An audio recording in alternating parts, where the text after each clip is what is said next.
needs to and take back water as the public resource that it should have always been. When I tell you that they are always shaming us to cover up for a billionaire, I mean it. There is one billionaire couple in California that utilizes more water than every single resident of Los Angeles combined. They own the majority of all the fresh water in the state of California. And this was really important for them because pistachios and pomegranates take a lot of water to grow.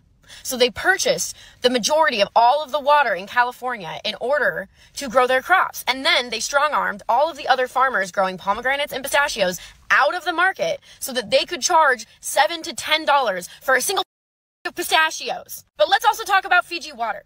They purchased a natural spring of fresh water in Fiji, an island in the South Pacific. They took it away from the indigenous people, built a water packaging plant around the spring, and then rehired back the indigenous people at like $1 a day just to sell you and I boxed mother for $3 a goddamn bottle. It is not about you versus me. It is all of us versus the CEO. As the Resnicks were building their empire, the state of California was building new water infrastructure with taxpayer money. California's natural water supply is very inconsistent. Vastly differing amounts of rainfall means the state can go from surplus to drought and back very easily. So they build water banks to store water during surpluses to have during droughts. One important storage facility is the Curran Water Bank, started in 1988. The facility was built with hundreds of millions of taxpayer dollars, which could have been a good thing. The people of California would have owned the water. But there were two Californians thirstier than the rest, and they wanted more water. Linda and Stuart Resnick, and they had a lot of political power. We'll get to that. In 1994, state water officials, water infrastructure contractors, and agricultural landowners with water rights arranged a secretive meeting at a resort in Monterey Bay, California. These groups, a mix of private companies and public agencies, rewrote California's water rules without any input from voters, taxpayers, or legislators. The new rules, called the Monterey Plus Agreement or the Monterey Amendments, were devastating for working Californians, and great for agriculture billionaires. The original code included urban preference, a long-standing rule that in times of drought, the state water board would give urban areas, where people live, access to water supplies before agricultural interests. Monterey axed that. That means that in times of drought, the water systems for normal Californians would have to buy water from private companies, because they weren't getting it from the state. The new agreement also loosened regulations on paper water. That's water that doesn't necessarily exist anywhere but on paper. The full quantities of water that providers could have, but don't actually need to have.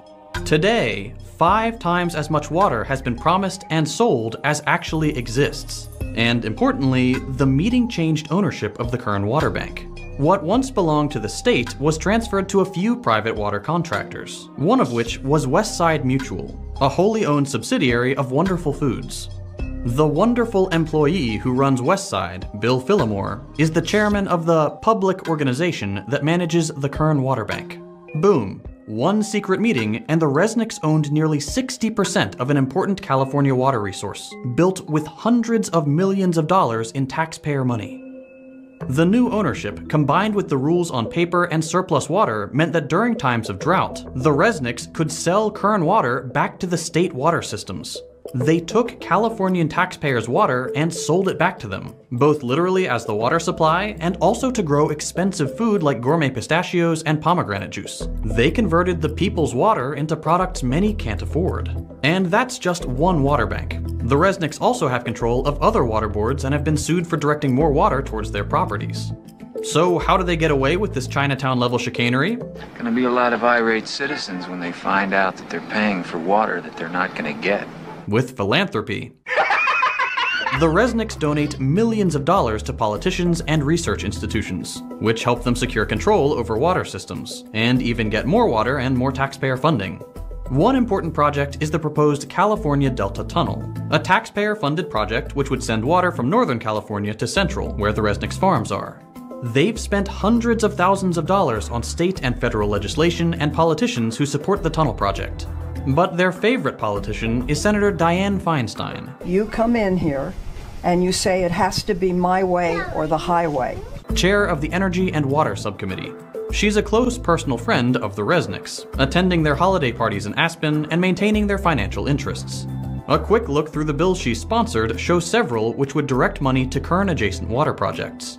The Resnicks even ask her for things directly. When a pesky study about endangering salmon and shad fisheries threatened the Delta Tunnel, Stewart wrote a letter to Feinstein demanding a new study.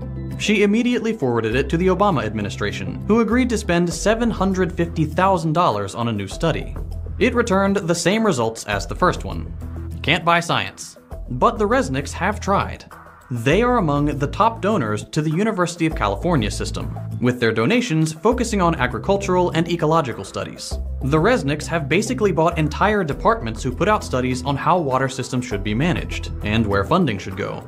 That leads to even more federal and state taxpayer dollars being used to fix up what the Resnicks profit off of. This is all bad for California, even in a capitalistic sense. Agriculture uses 80% of California's water, but only represents 2% of its GDP.